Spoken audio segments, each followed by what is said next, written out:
convidar a todos para abrir as suas Bíblias em 2 Timóteo, capítulo 3.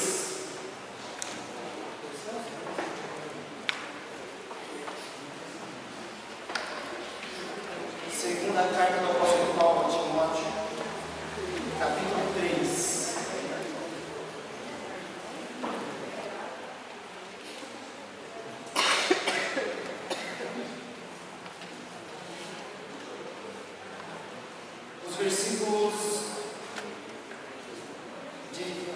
Versículo 14 ao 17.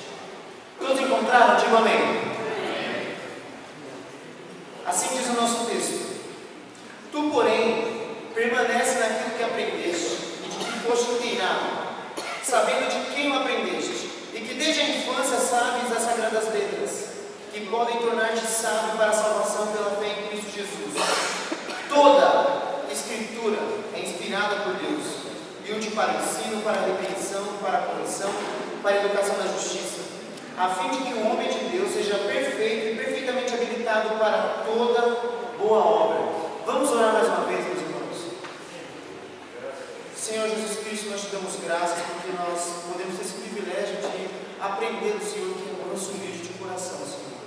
Nós queremos te louvar por essa manhã, te louvar, Senhor abençoado, por poder estar junto com esses irmãos amados do Senhor. Nós pedimos, ó Deus, que o Senhor se incline na sua misericórdia, abra os nossos corações, iluminando a nossa mente, iluminando, ó Senhor Deus, o nosso coração, nos ajudando a colocar em prática cada uma das palavras que o Senhor tem a nos dizer nessa manhã, Senhor Deus. Pedimos que o Senhor nos alimente, pedimos que o Senhor venha a nosso favor e nos ajude, porque nós somos fracos, mas o Senhor é o nosso Deus que nos ampara, e nós te pedimos o nosso Senhor, em nome de Jesus. Amém. Meus irmãos, a aula de hoje fala sobre o ministério do Espírito na revelação da palavra. Meus irmãos, para nós entendermos a doutrina da revelação da Escritura Sagrada, nós precisamos perguntar por que é necessário, qual é a necessidade da revelação, por que é necessário revelação.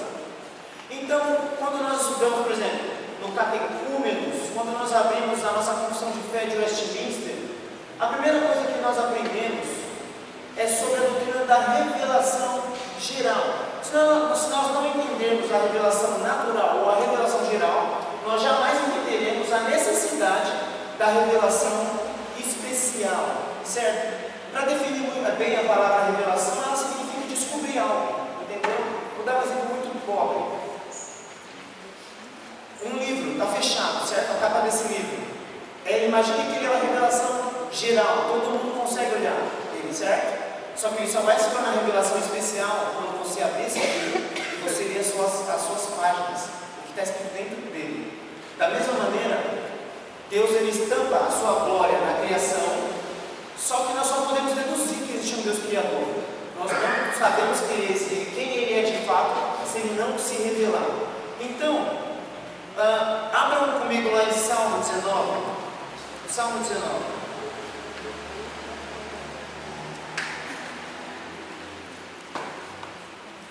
Salmo 19, do 1 ao 4. Para entendermos a definição de revelação geral. Revelação geral significa que Deus ele se revelou de maneira universal para todas as pessoas. Geral aqui tem o significado de ser amplo, algo que todas as pessoas têm acesso, sem exceção nenhuma, ok? Todas as pessoas no mundo, elas estão diante da revelação de Deus. É o que nos ensina o Salmo 19, que diz o seguinte: os céus proclamam a glória de Deus, e o firmamento anuncia as obras das suas mãos. Um dia discursa a outro dia, e uma noite revela conhecimento a outra noite. Não há linguagem nem há palavras, e deles não se ouve nenhum som. No entanto, por toda a terra se faz ouvir a sua voz e as suas palavras até os confins do mundo. O apóstolo Paulo, em Romanos capítulo 1, versículo 18, diz que a ira de Deus se revela do céu contra toda impiedade da versão dos homens que detém a verdade pela injustiça. Porquanto o que de Deus se pode conhecer é manifesto entre eles, porque Deus lhe manifestou. Porque os atributos invisíveis de Deus, assim o seu eterno poder e como também a sua própria divindade, claramente se reconhecem por meio das coisas que foram revelação, a natureza, o céu, o sol, as constelações, as galáxias, a natureza em si, ela revela quem é Deus. Só que para nós existe um grande problema nesse tipo de revelação. Não para Deus, mas para nós. Qual é o tipo de problema? É que a natureza ela não diz quem Deus é especificamente. Nós temos a sensação de que a natureza ela indica alguém ou algo, né? Porque nós não temos esse conhecimento ainda. Mas quem é esse Deus? É aí que vem o nosso drama. Esse é o nosso maior drama. Então imagine vocês, que cada um de vocês desembarca numa ilha, certo? E aí de repente vocês estão perdidos, desesperados, aflitos. Mas de repente vocês, no meio de tentar comprar alguma coisa, encontram pegadas naquela ilha. O que vocês deduzem? Que tem alguém? Que tem alguém lá. Exatamente. Mas agora você sabe dizer se essa pessoa é amiga ou inimiga? Não sabe. Você sabe se essa pessoa ela é forte ou fraca? Não sabe. Vou falar sobre os casais agora. Quem é que é casado? Levanta a mão. Sabe aquele momento que a sua esposa ou o esposo ele está com a cara meio emburrada ou triste? Você já passou por aquela situação assim que você, nossa, o que será que está acontecendo? Hoje já está com um semblante meio triste. Você começa a deduzir coisas, não começa a deduzir coisas? Assim, nossa, será que eu fiz alguma coisa? Às vezes nem é. Aí você fica meio chateado, fala assim, amor, o que aconteceu? Aí quando ela fala, tudo se resolve. Mas a gente sempre deduz algo de um sinal que a pessoa dá. Da mesma maneira também, a minha mãe costuma assistir um canal que passa muito filme antigo. E uma vez tem um menino, acho que é Rintintim, acho que é mais ou menos isso, que tem um cachorro lá. E aí o menino fala assim, ó, uma armadilha para urso. Onde a armadilha para urso, logo tem urso. Então Deus ele nos concedeu uma dedução lógica para nós conseguirmos compreendermos as coisas. Então, da mesma forma também é a criação. Deus ele estampou a sua glória nos céus, sinalizando a sua majestade, apontando para si mesmo. Em Hebreus capítulo 11, versículo 3, diz que pela fé nós entendemos que o mundo foi criado pela palavra de Deus, que o que não é visível, o que é visível veio daquilo que não é invisível. Então toda a nossa criação aponta para uma realidade de Deus. E essa realidade de Deus significa algo muito importante, que Deus ele é transcendente. Deus ser transcendente significa que Ele está acima de todas as coisas. Significa que Ele não necessita do mundo. Ele tem a sua autossuficiência. Ele é o Altíssimo. Ele está separado da sua criação. Agora fica um grande dilema para a gente. A revelação natural, ela é insuficiente para a nossa salvação. Porque o apóstolo Paulo diz o seguinte, que tais homens, tendo possibilidade de conhecer a Deus por meio da natureza, que se deduz que nós deveríamos conhecer pelo menos por esse aspecto, são indesculpáveis, porquanto tendo conhecimento de Deus não glorificaram, nem lhe deram graças, antes tornaram nulos em seus próprios raciocínios. Isso significa o seguinte, que se Deus é transcendente e que a natureza é insuficiente, fica o dilema para mim e para você. Nós nunca conheceremos a Deus se o próprio Deus não quiser se revelar. Se a sua esposa, naquela ilustração, não quiser dizer para você o que está acontecendo, você vai pirar a cabeça, você vai ficar fazendo várias deduções, mas você nunca vai saber de fato o que está acontecendo. Então, da mesma forma, também a necessidade de revelação. E a Bíblia ela usa essa palavra revelação especial usa diversas figuras. Por exemplo, apareceu Deus a Abraão, Deus aparece a Abraão, Deus falou a Abraão, por sonhos, por visões, as profecias de diversas formas. Então, nesse sentido, hoje nós vamos estudar o ministério do Espírito na revelação da palavra, certo? Então Deus ele se revelou. E antes que algumas pessoas principalmente as pessoas do mundo, pensam da seguinte maneira: mas Deus se revelou por meio de homens, homens são falhos. Mas como é que as pessoas queriam que Deus se revelasse? Por meio de animais? O cachorro? Imagine só que lógica teria um cachorro revelando a vontade de Deus. Não faz sentido. Deus ele é didático. Então hoje nós vamos estudar 3 aspectos da revelação, o ministério do Espírito na revelação da palavra de Deus, que é a inspiração, a inerrância e a autoridade da palavra, ok? Vamos repetir todo mundo junto? A inspiração, inerrância e autoridade. Agora são vocês. Ok, muito bem. Então vamos todo mundo voltar lá para 2 Timóteo capítulo 3, versículo 16. O primeiro ponto da nossa aula de hoje, ele diz respeito à inspiração, que essa doutrina ela é bíblica, é uma doutrina bíblica. Versículo 16 diz o seguinte: toda escritura é inspirada por Deus. A palavra inspiração, theopneustos, significa soprada por Deus, literalmente soprada por Deus. Está escrito lá no capítulo 1 de 2 Pedro, versículo 21, que homens santos falaram da parte de Deus, movidos pelo Espírito Santo.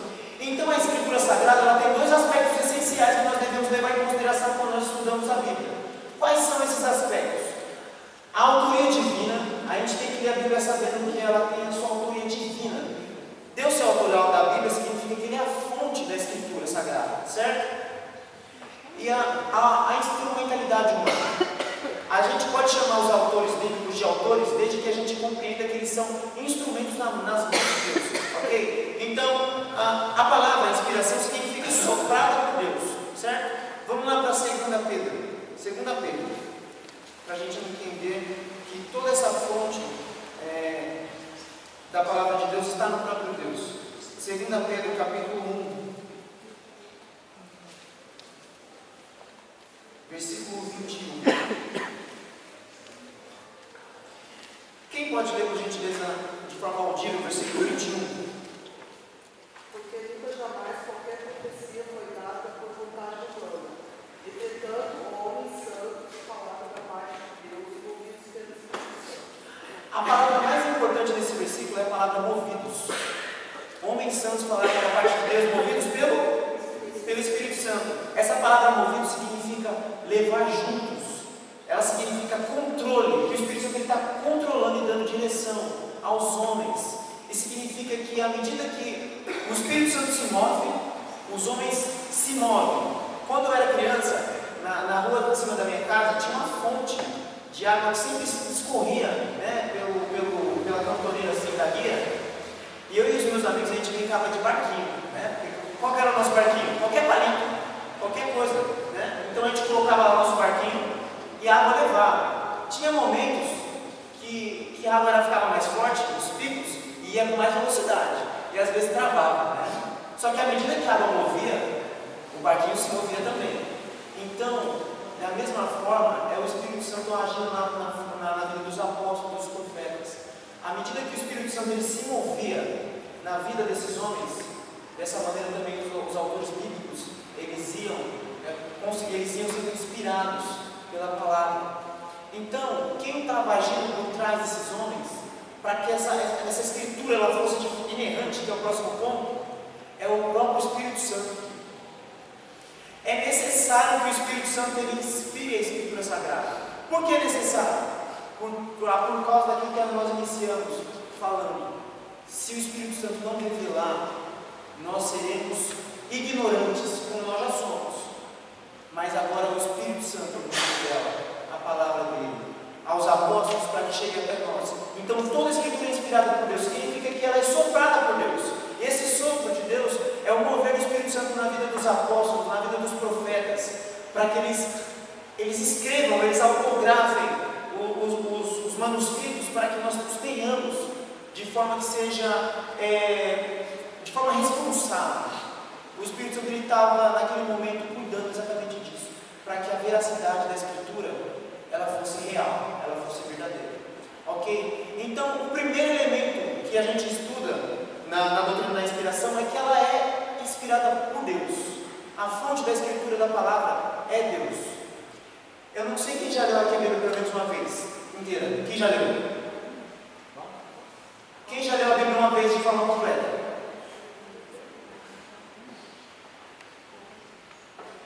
Alguém concorda que homens que falam por si mesmos diriam que matou o egípcio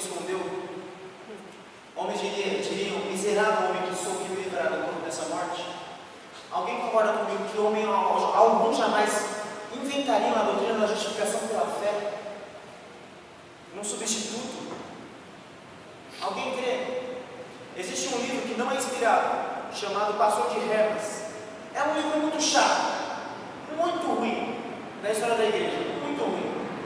Esse livro, ele vai mostrar o Deus de Hermas, dizendo o seguinte: ó, se você parar de pecar a partir de hoje, está tudo tranquilo. Assim, como assim? Como é que fica a nossa culpa lá de trás? Não tem substituto? No nosso tempo, o homem não pode revelar isso, só Deus.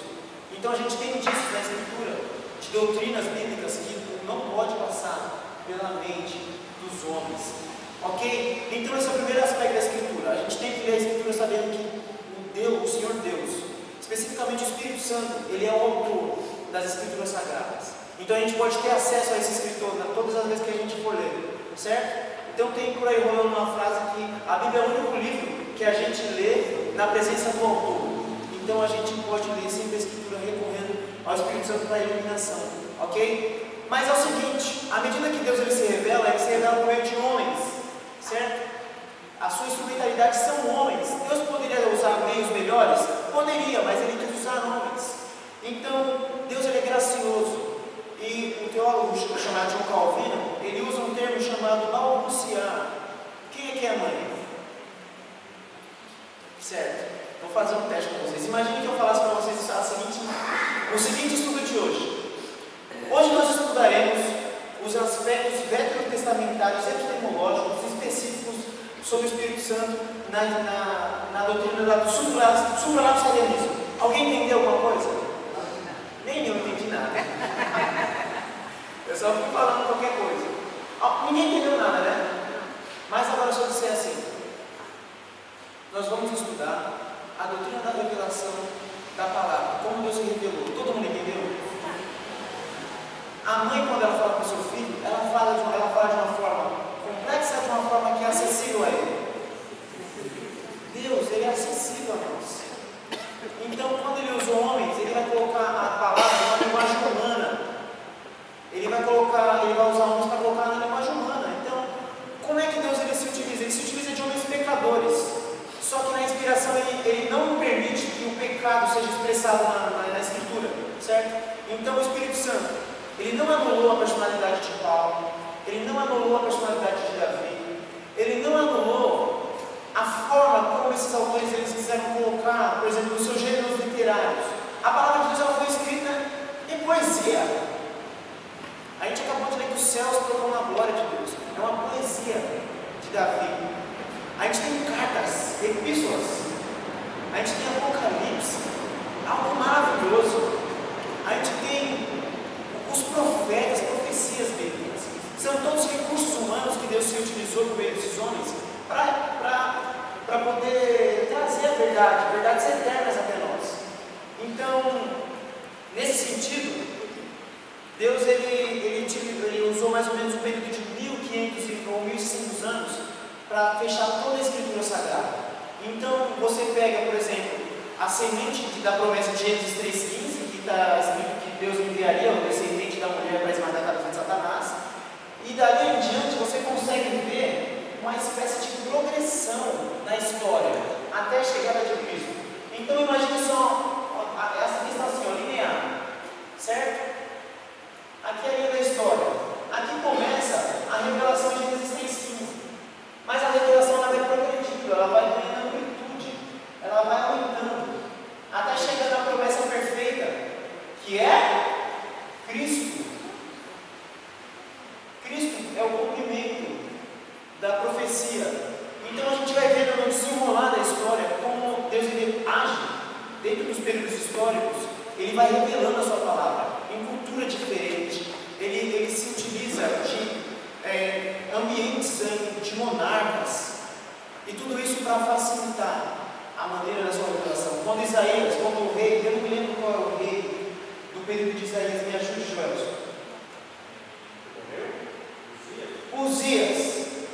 No capítulo 6, qual foi a visão de Isaías? Morreu o rei Uzias. Só que Deus falou assim: não tem problema, porque eu sou o Deus, o Senhor que habita, que estou assentado no trono, no alto sublime trono. Então não coloca confiança em reis, terrenos. Ele revela a sua soberania naquela visão. Então ele faz esse contraste. Tudo isso para ficar de forma didática, para nós entendermos melhor a revelação da palavra. Então, a maneira que Deus escreve é para que nós entendamos ela. Então, é o balbuciar de Deus. Isso significa que quando você vai estudar a Bíblia, você deve levar em consideração o quê? Estudar gramática portuguesa, você vai precisar de livros de apoio, introduções bíblicas, que vai te ajudar a entender quem é o autor, qual é o propósito do livro, qual é a mensagem do livro, a mensagem teológica, o problema que estava ocorrendo naquela situação em que os cristãos estavam vivendo. E assim você vai conseguir entender o período, para quando você aplicar a palavra de Deus para o período de hoje, você vai conseguir ter mais precisão nesse sentido. Então, a Bíblia ela tem esses dois aspectos. Ela tem a autoria divina, que Deus é a sua fonte, mas ele se utilizou de homens santos falando da parte de Deus. Isso significa que a gente precisa ouvir como eles ouviram, a gente precisa entender gramática, a gente precisa ler a Escritura, ok? Então, Deus ele se revela de forma clara. Essa doutrina da inspiração significa que a Bíblia é Deus falando com você, por meio de homens. Todas as vezes que você abrir a Bíblia, pense como o Dr. Thomas Watson. O Antigo e o Novo Testamento são os dois lados de Deus falando conosco. Uma maravilha, poeticamente falando. Mas, o que isso tem a ver com o meu dia a dia? O que isso tem a ver com o nosso dia a dia? O que a doutrina da inspiração tem a ver com o nosso cotidiano? Em que contexto o apóstolo Paulo ele fala da inspiração da Escritura? Se você for para um ambiente mais acadêmico, as discussões sobre inspiração ou com um ateu vai ser assim: a Bíblia é inspirada por Deus, quem garante? Mas não foi para isso que Deus deu a Bíblia inspirada. Existe um propósito principal. Por qual razão o apóstolo Paulo, em 2 Timóteo 3,16, quem quiser pode voltar comigo, por gentileza? Por qual razão o apóstolo Paulo colocou exatamente aqui esse versículo? O que o apóstolo Paulo quer comunicar para Timóteo? O que ele quer comunicar para nós? Por que a doutrina da inspiração está exatamente aqui? Isso é o mais importante para a nossa vida, ok? Detalhes técnicos a gente pode esquecer, mas esse detalhe aqui a gente não esquece, porque é o mais essencial de todas as coisas. Veja bem, meus irmãos, no início do capítulo 3, o apóstolo Paulo ele faz uma profecia, ele fala uma profecia. Sabe, porém, isso, nos últimos dias os homens serão. Sabe, porém, isso, nos últimos dias sobrevirão tempos difíceis. Por quê? Os homens serão egoístas. O apóstolo Paulo está dizendo para Timóteo o seguinte: é previsto um declínio moral na sociedade.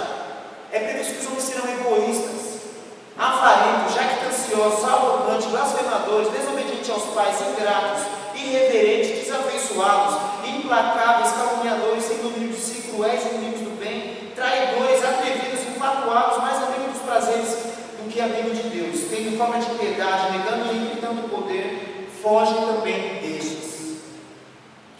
O apóstolo Paulo está ensinando o seu discípulo Timóteo, desde o capítulo 1, mantenha o padrão das santas palavras. O que você ouviu de mim, passa isso a alguns fiéis. Ouça a Escritura de forma fiel, a se aproprie dele. No capítulo 4 ele vai dizer: prega a palavra, em tempo oportuno ou em tempo inoportuno. Isso significa que o apóstolo Paulo está preocupado com o seu discípulo em que sentido? No momento mais difícil do seu ministério, algo que é infalível é a Escritura Sagrada. É a Escritura Sagrada que é infalível para a nossa vida. Você não vai estar baseado na sua autoridade, você vai estar baseado na autoridade divina. Olha só no versículo 15, o que ele fala para Timóteo: algo maravilhoso, e que desde a infância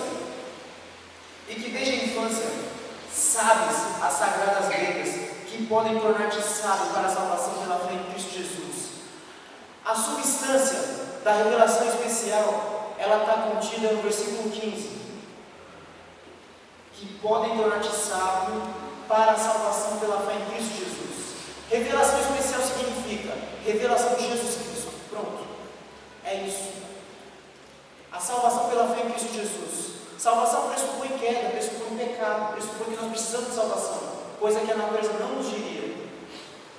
Mas através da Escritura Sagrada, Deus nos revela como nós precisamos de salvação. E essa salvação é pela fé em Cristo Jesus. Essa salvação é pela graça, mediante a fé, a justificação que está sendo revelada. Então, qual é o propósito da Escritura Sagrada em períodos difíceis, como o nosso, por exemplo? Primeiro, é porque Deus está proclamando boas novas de salvação para nós, como a gente leu no versículo 15, para a salvação pela fé em Cristo Jesus. Esse verbo que podem tornar sábio para a salvação em Cristo Jesus, significa o seguinte: essa palavra é a mesma palavra para dinamite. Eu acho que uma das minhas folhas foi perdida, mas não tem problema. Significa o seguinte, essa palavra, que Deus, na sua misericórdia, ela vem daquela mesma. Deus, na sua misericórdia, me entregou uma palavra para nós, e essa palavra poder significa a mesma palavra dinamite, dinamai, que tem poder para executar algo na nossa vida. Então a palavra de Deus ela é poderosa para executar em nós a salvação de Jesus Cristo.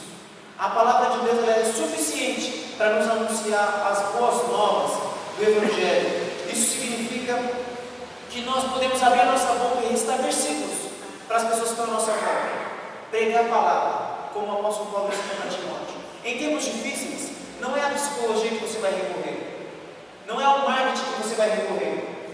Prega a palavra. Simples assim. Prega a palavra. Sabe aquela pessoa da nossa família que nós nos entristecemos porque não está salva? Ora por ela e prega a palavra. Prega a palavra. Somente isso.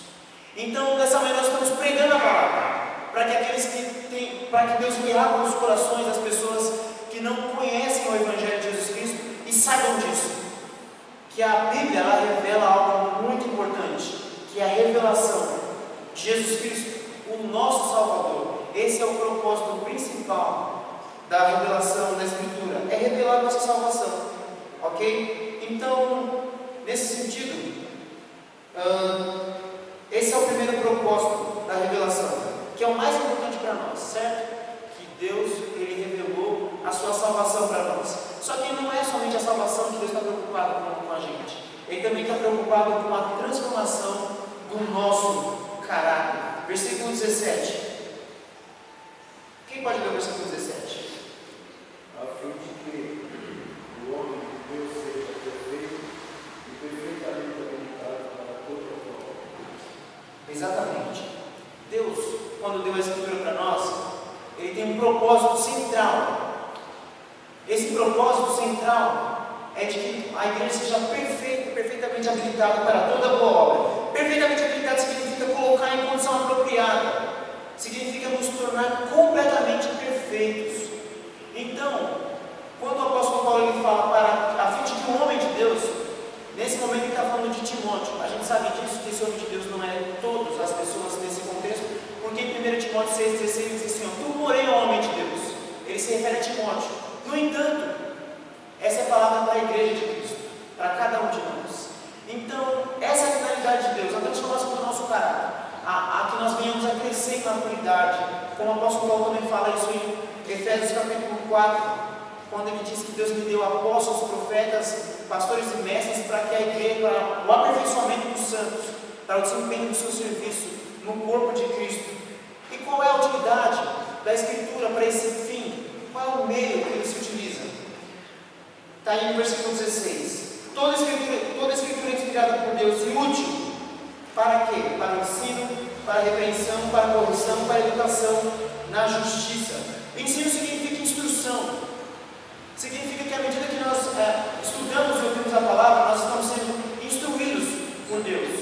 Significa que Deus ele está nos ensinando cada dia que nós lemos a nossa Escritura. A repreensão.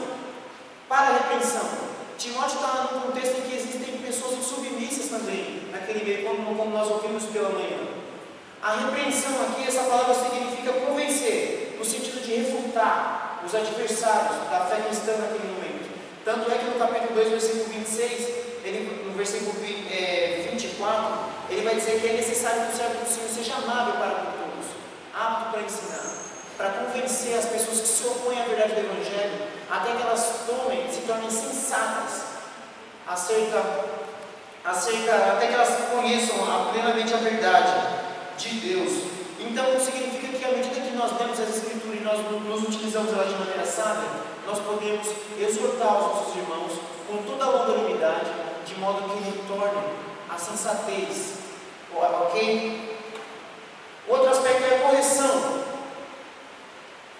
A correção aqui que o apóstolo Paulo ele traz significa endireitar novamente. Uma pessoa que ele traz o significado de que a pessoa está torta e que ela vai colocar novamente em ordem. É colocar em ordem. Significa que a Escritura ela foi feita para nos colocar em ordem. Por quê? Porque nós somos desviados de caráter. Então ela é um instrumento que Deus utiliza exatamente para isso, para nos colocar em ordem. E para a educação da justiça. Significa que Deus ele nos dá para nos influir, para andar em santidade, em retidão. Então esse é o propósito da inspiração da Escritura. Não é para nós debatermos se a Bíblia é inspirada ou não. Aliás, vou fazer uma pergunta para vocês. Como é que eu posso provar para alguém que a Bíblia é inspirada?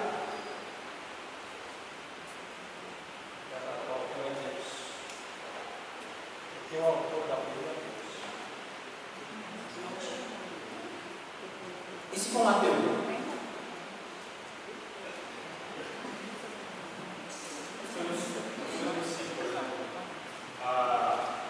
Livro de Daniel, as profecias que se cumprem, período intertestamentário comprovado na história, o apontamento para Cristo.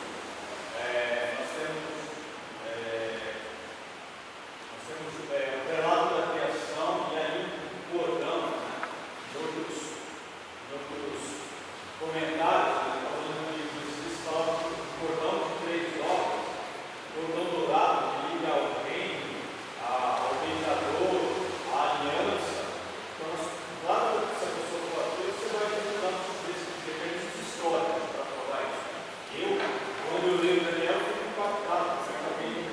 E tão antes, por de prever nas visões da estátua, filosofia dos santos que a estátua lá de Nabucodonosor, ela mostra claramente os períodos históricos e filosóficos do pensamento humano antes de Jesus vir, os romanos. Então, acho que isso é uma ferramenta. Ótimo, uma boa ferramenta. Tem essa questão técnica que o Joel levantou, mas, por exemplo, os evangelhos, são 4 pessoas diferentes, todas relatam os mesmos fatos. Existe alguma discordância, mas quando houve esse estudo com relação à veracidade das Escrituras, aqueles teólogos permitiram que isso se mantivesse justamente para que a gente entendesse que são homens escrevendo. Existe a inspiração de Deus, mas são homens escrevendo. Essa é a questão técnica, mas eu acho que a maior prova de que a Bíblia é a inspiração de Deus somos todos nós aqui. São diversas igrejas espalhadas no mundo e as mesmas pessoas professando a mesma fé. Então eu acredito que essa conversão também é uma prova da inspiração das Escrituras Sagradas. Excelente. Como é o nome do irmão? Só um minutinho. Luciano. São 66 livros, os professores diferentes falam sobre o mesmo assunto. Em épocas diferentes, professores diferentes, eras diferentes, o mesmo assunto do começo para o final, Unidade e diversidade. Unidade, isso, exatamente. Muito bom, você resumiu bem. Você falou ateu, né? Isso. Não vai ter jeito. Não tem jeito. O irmão Tiago. Eu acho que tem duas coisas que pode ser. A Bíblia ela é usada para consulta, para investigação da história pela própria ciência. Então, muita coisa que se ensina é consultada, tirada a prova na Bíblia. E a outra é que, assim como existem pessoas inteligentes, dotadas de inteligência, estudando a Bíblia para o reino, para o ensino, existem pessoas muito inteligentes procurando falha na Bíblia, procurando erro na Bíblia, e não encontram. Então ela é estudada para ser achado erro, mas ninguém consegue achar um Todo mundo está conseguindo ver essa luz aqui? Oh, me perdoa, Joel, gente. Deixa o Joel falar. Joel nem usa o microfone, né? A voz dele é grossa.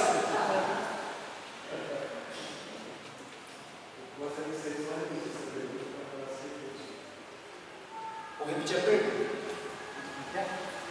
Como é que eu posso saber que a Bíblia é inspirada por Deus? Como é que se prova, exatamente? Como é que se prova que a Bíblia é inspirada por Deus? Agora eu vou fazer uma pergunta para vocês, bem fácil. Todo mundo está vendo essa blusa? Qual é a cor dela? Todo mundo concordou, né? Unanimemente, né? Vou fazer uma pergunta para vocês agora. Eu já te dou a palavra, Joel, senão eu vou perder o fio da meada. Ah, tá. Certo. Por que minha blusa é preta? Porque é o quê? Gente, olha esse símbolo. Qual é a cor desse canetão? Por que é preto? Porque é preto. Por que a Bíblia é inspirada? Porque ela é inspirada. Não tem como provar que a Bíblia é inspirada por Deus. Não tem como. É o Espírito Santo testificando no seu espírito que é possível você ter certeza e convicção de que a Bíblia é a palavra de Deus. Por que o amarelo é amarelo? Porque o amarelo é amarelo. Tem um filme de um homem que é cego, ele nunca enxergou nada na vida. Só que teve um momento em que ele passou a enxergar. E aí um dia ele perguntou assim: nossa, qual é essa cor? Ele falou assim: azul. Eu falei assim: azul? Mas por que azul? Como é que se explica para uma criança que azul é azul? A Bíblia, ela é inspirada porque a gente consegue perceber o teor dela, a pureza dela. Quais são então algumas evidências de que a Bíblia é inspirada por Deus? A Bíblia está transformando o seu caráter. Então essa é uma prova de que a Bíblia é inspirada por Deus. Essa é a primeira razão. É subjetivo dizer isso, porque a gente aceita isso pela fé. Certo? Toda a escritura é inspirada por Deus. Isso é foro da fé. Todos os recursos que cada um falou são importantíssimos para um debate. Se alguém precisar de esclarecimento, é excelente. E a gente tem que conhecer mesmo. No entanto, provar que a Bíblia é inspirada é impossível. Porque o apóstolo Paulo ele falou em 1 Coríntios capítulo 1, versículo 21. Aprove a Deus a vós que creem pela loucura da pregação. Esse chamado interno é feito pelo Espírito Santo.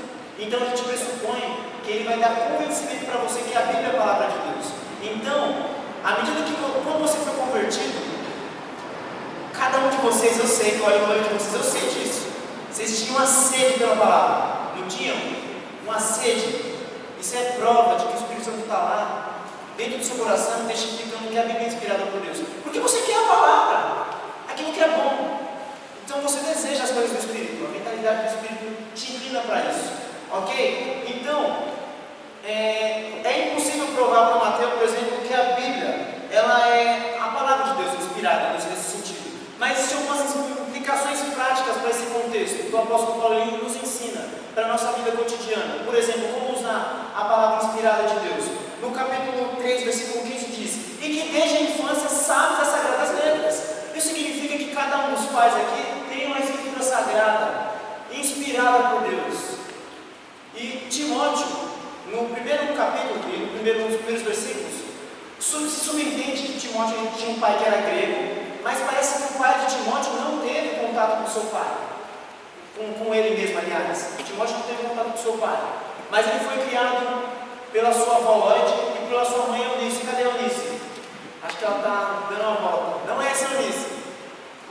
Essas mulheres, elas ensinaram Timóteo desde a infância, e que desde a infância sabes as sagradas letras que podem tornar-te sábio para a salvação de Jesus. Isso significa que nós estamos vivendo hoje num período em que as crianças estão sendo acometidas exatamente por uma ideologia de gênero. Então essa palavra, ela significa que nós, os pais, não eu especificamente, mas nós de forma geral, é útil para cuidar dessas crianças. Você nasceu homem. Por que eu sou homem? Porque você é homem. Por que você é menina? Porque você é menina. Quem é o criador do universo? Deus é o criador do universo. Não veio do nada. Então é para isso que Deus nos deu a palavra, para nós nos dedicarmos aos nossos filhos. Timóteo foi um jovem que desde a infância sabia as sagradas letras, e que ministério os pais têm? Inculca na cabeça da criança, quando estiver andando, quando estiver sentada. Então, pais e mães, nesse sentido, se utilizem da Escritura Sagrada. Olhem para os seus filhos, para o futuro da sociedade que está numa derrocada, e creiam que a palavra de Deus é inspirada e firme e forte, exatamente para educar os seus filhos no caminho da justiça, para criar pessoas piedosas. O Salmo 12 diz o seguinte: socorro, Senhor, porque não há mais homens piedosos. Então nós devemos treinar crianças piedosas, para que o mundo cresça com pessoas piedosas, sendo nós mesmos padrões de pessoas e crentes piedosos, em que nós possamos ser sal da terra e luz do mundo. Essa palavra inspirada também é útil para o fortalecimento do casamento de vocês. Então, muitas vezes o cônjuge está passando por problemas, e que é a questão da leitura da palavra. A leitura da palavra é central. Por mais que a situação seja difícil, mas ela é central. A pergunta é: como vocês têm utilizado da Escritura? Porque a Escritura, ela vai ser a base para todas as coisas. Porque o nosso coração não vai estar voltado para a Escritura, pela Escritura, para ser absorvido pela Escritura. A Bíblia, ela sinaliza para algo adiante. Então, o fortalecimento, a prática devocional com os casais, junto com os filhos. Então, isso vai tornar o casamento algo mais útil. Se antecipar pela manhã e recorrer à palavra. O que é ser uma esposa segundo a Escritura? O que é ser um marido segundo a Escritura Sagrada? E assim a gente vai conseguir que as famílias elas cresçam diante de um cenário tão triste. Eu tenho conversado com o meu chefe, que ele é cristão, e ele tem um ministério na área de casais. Quanta tristeza, irmãos, quantos divórcios aconteceram. E a tristeza dele comigo foi o seguinte: ele falou assim, onde nós estamos, eles ensinam muitas questões éticas, só que o ensino profundo da palavra, que seria consequência para as pessoas viverem melhor, não tem. Ele está profundamente triste, e nós não devemos sentir assim também, juntamente com ele. E uma terceira aplicação para nós, irmãos, tem a ver com o nosso aconselhamento bíblico. Em Colossenses 3,16 está escrito o seguinte: habite ricamente em vós a palavra de Cristo, instruí-vos e aconselhai-vos. A palavra de Deus está habitando ricamente no seu coração, para que você possa aconselhar, para que você esteja apto para amparar os fracos, para divertir os insubmissos, para consolar. Então, nós precisamos de retornar a uma leitura mais assídua da Escritura, mais frequente. Isso é óbvio que não é de forma geral. Muitos cristãos eles já são bem aplicados na leitura da palavra, mas nós precisamos nos aplicar mais. Guarda da palavra no nome dessa para não pecar contra ti. Então nós precisamos retornar a essa mentalidade. Qual é o uso da Escritura no momento pós-moderno tão terrível como o nosso? Exatamente isso, para nós andarmos em piedade. O Salmo 112 também fala a mesma coisa: bem-aventurado o homem que teme ao Senhor e que anda nos seus mandamentos. E aí vai falar quais são as consequências sociais que existem quando nós obedecemos a palavra de Deus. Então, esse é o primeiro aspecto que nós aprendemos na doutrina da inspiração da Escritura. O ministério do Espírito na revelação da Escritura Sagrada, na inspiração da Escritura, diz respeito a que ele inspirou essa Escritura e que Deus é a fonte de todas as coisas e que ele se utilizou de homens para falar essa palavra. O contexto disso é que essa inspiração ela precisa ser usada em momentos caóticos, em momentos críticos para o nosso ensino, para a repreensão, para a correção e para a educação na justiça, para que nós vivamos uma vida piedosa. E essa Escritura toda ela é inspirada por Deus. Toda Escritura, todo o cânon, Antigo e Novo Testamento, é exatamente isso, útil, inspirado por Deus. Esse é o nosso primeiro aspecto do nosso estudo. O segundo aspecto qual é? O que a gente começou falando é inspiração, inerrância. Inerrância. O que significa a Bíblia ser inerrante? Sem erros. A Bíblia não tem erros. Por que a Bíblia não pode ter erros? Por causa da natureza de Deus. Porque Deus não tem erros. Deus não é homem para que minta, nem filho do homem para que se arrependa. É impossível que Deus Se houver alguma falha na Escritura, significa que Deus é o primeiro a ter falhado. Concordam? Deus é o primeiro a ter falhado. Então, o que significa dizer que a Bíblia é inerrante? Primeiro, que Deus não tem falhas. Que Deus ele é perfeito na sua caráter moral. Significa também, meus irmãos, que os autógrafos originais da Bíblia, eles são inspirados. O que nós temos hoje são cópias da Escritura, dos manuscritos. Nós não temos mais, se perderam aqueles escritos originais do primeiro século. A carta do apóstolo Paulo aos Romanos, onde ela está? Ela se perdeu, não existe mais. Mas nós temos cópias e cópias e cópias fiéis e próximas da carta aos Romanos e de toda a Escritura. Temos a Septuaginta, que é a versão dos 70. Temos o texto massorético, que é o texto maior, e vários outros manuscritos, códices, essas coisas assim, bem difíceis, mas só que a Escritura ela é baseada em manuscritos. Existem erros, assim, de vírgulas na Escritura Sagrada? Existem. Só que esses erros, esses detalhes, de maneira nenhuma anulam qualquer tipo de doutrina. Nenhuma. Um verbo colocado no lugar errado, uma conjunção, de maneira nenhuma. A pureza da Escritura é mantida, para que a gente tenha paz no nosso coração, né? Nesse sentido, a Escritura é inerrante nos seus escritos originais. Só que o mesmo Deus que inspirou as Escrituras é o mesmo Deus que preserva as Escrituras. Então Deus ele também estava agindo na vida daqueles homens que estavam copiando, para que cópias e cópias, o zelo daqueles homens fosse grande, para que a Escritura Sagrada não fosse perdida, entendeu? Então significa o seguinte, que nós temos cópias, só que são todas confiáveis, elas se encaixam perfeitamente e não existem erros na Escritura, não existem nenhum tipo de contradição. Sobre a questão do erro nas Escrituras, uma garantia que a gente pode ter é da criação perfeita. A criação perfeita ela foi toda proporcionada pela palavra de Deus, que disse Deus. E o resultado do que disse Deus é ele constatando que a criação dele, que ele fez com essa palavra, ele viu Deus que era bom, que era muito bom, que era perfeito.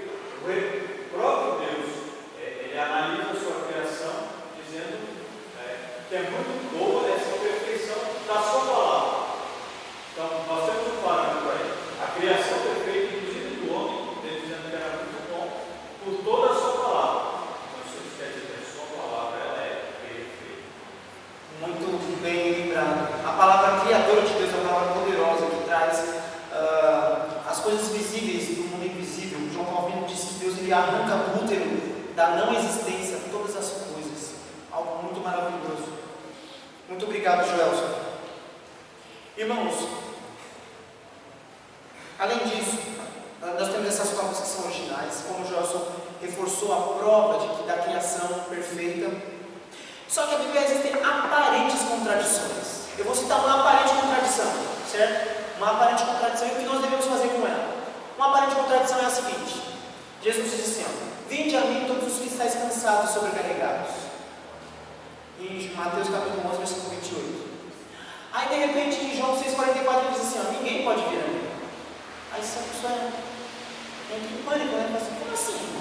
Vinde a mim todos os que estáis cansados e depois ninguém pode vir a mim. Aí a pessoa pergunta assim, tá, mas e aí, o que a gente faz com isso? Aí a gente faz que nem Moisés. O que Moisés fez? Quando Moisés estava andando lá no salão, no pátio lá do Egito, tomando banho de sol, ele viu um egípcio maltratando um hebreu. O que foi que ele fez? Ele o quê? Ele matou o egípcio. Isso a gente deve fazer com as heresias, tá?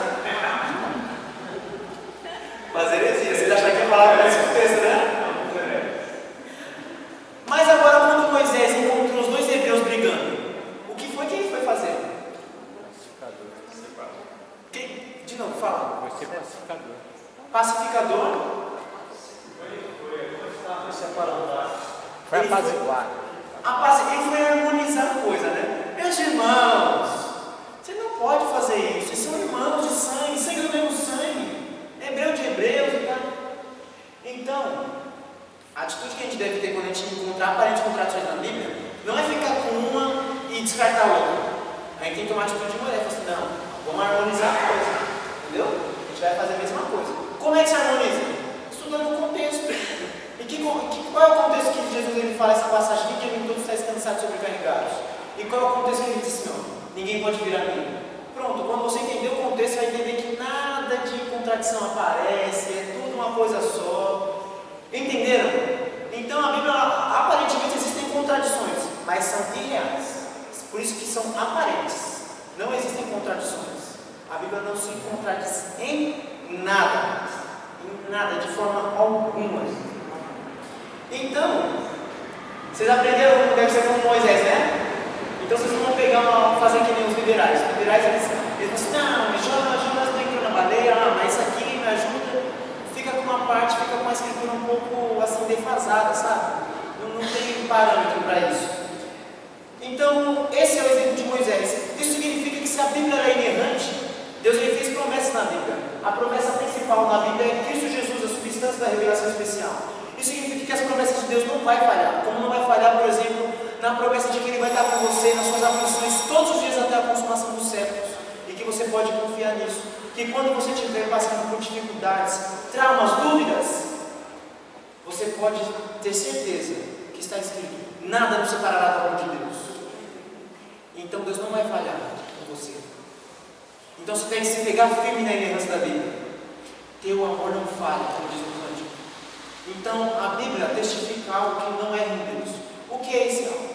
As suas promessas não falham de maneira alguma. Então nós devemos nos apegar a essas promessas crendo que Deus não erra. E Jesus Cristo falou em João 10,35: a Escritura não pode falhar. Olha da boca de quem veio isso.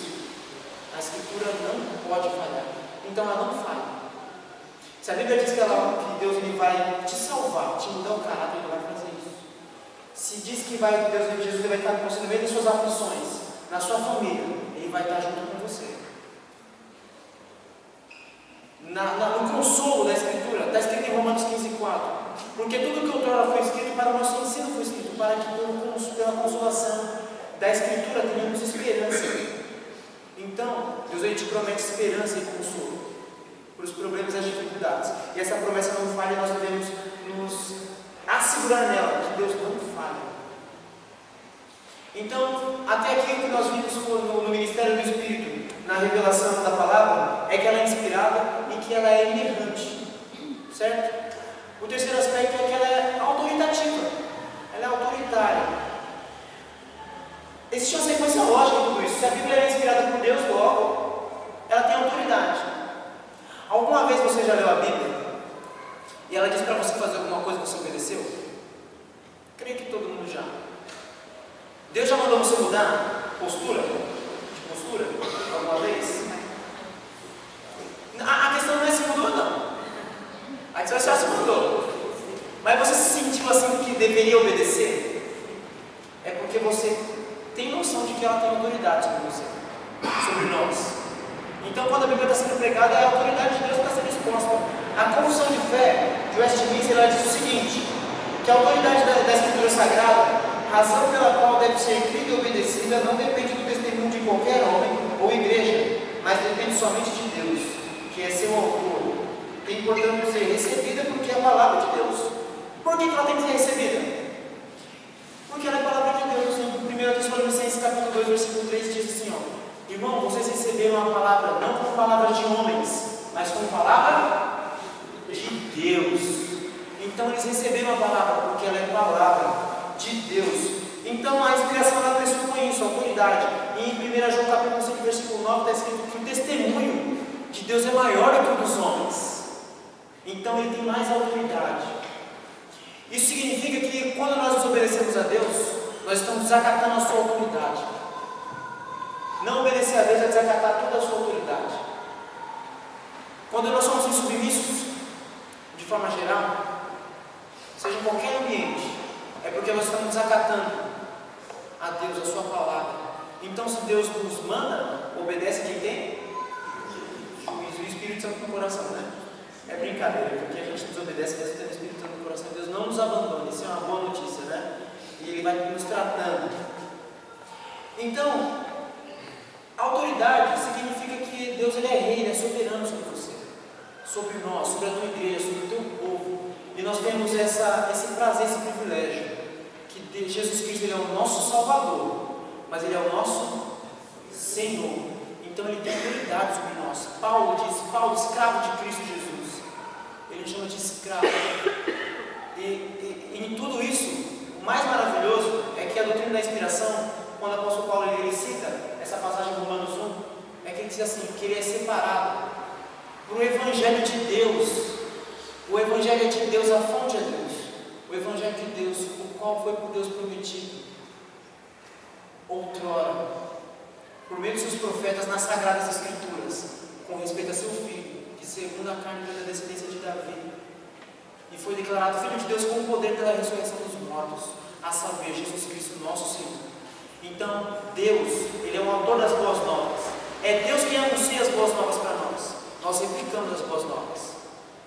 Existe autoridade, Deus inspirando os profetas para registrar a vinda do Messias prometido, que é Jesus Cristo nosso Senhor. Esse Senhor, Ele morreu e ressuscitou no nosso lugar, que a Escritura, ela testifica de forma precisa, que Ele morreu e levou os nossos pecados, e que Ele ressuscitou, e com poder e glória, Ele vai voltar nos altos céus, com a promessa infalível, e vai resgatar-nos das nossas aflições, vai nos resgatar para nós estarmos juntos com Ele, e essa promessa não falha. Ela tem autoridade porque ela veio da boca do próprio Deus. Se vocês me permitirem, irmãos, eu queria ler para vocês um trecho que eu li nesse livro. Ele chama-se Vocábulos de Deus, do J.I. Packer. É um livro excelente, ele fala sobre as principais palavras da Bíblia. E ele falando, tratando sobre esse assunto, ele deixou algo muito incrível que eu queria compartilhar com os irmãos, se os irmãos permitissem. Vocês permitem? Sim.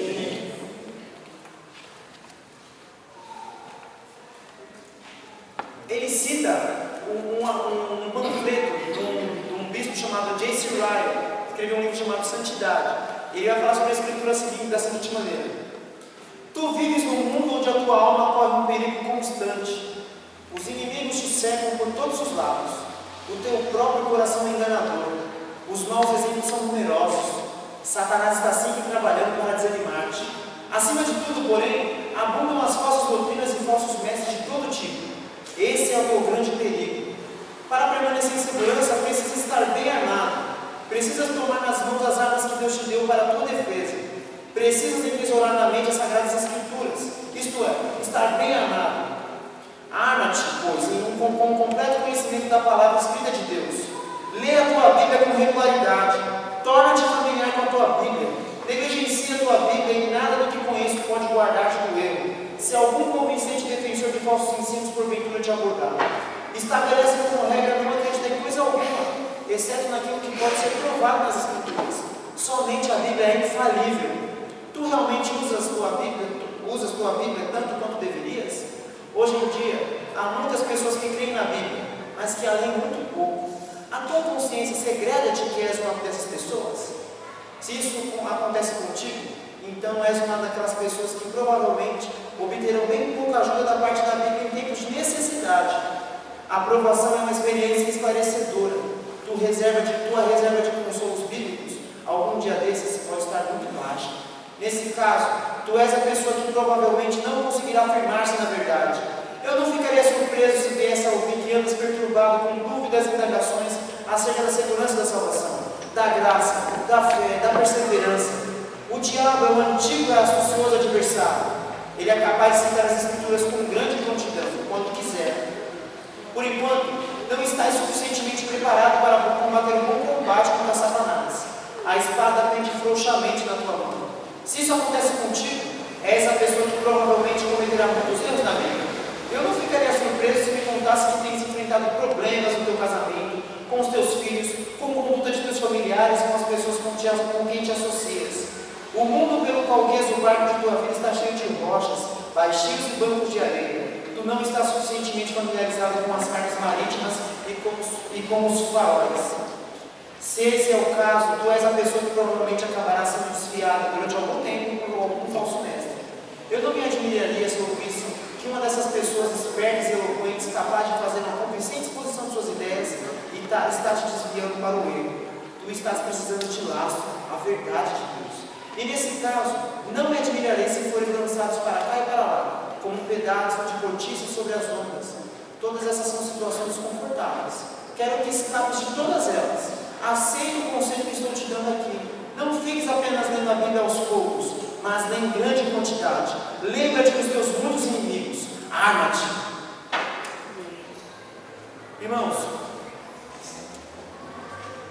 essa é a palavra que o Espírito Santo tem a nos falar nessa manhã. Que toda a sua escritura, revelada pelo Espírito Santo, ela é inspirada por Deus. Que ela é inerrante e que ela é autoritária. Meus irmãos, ficou alguma dúvida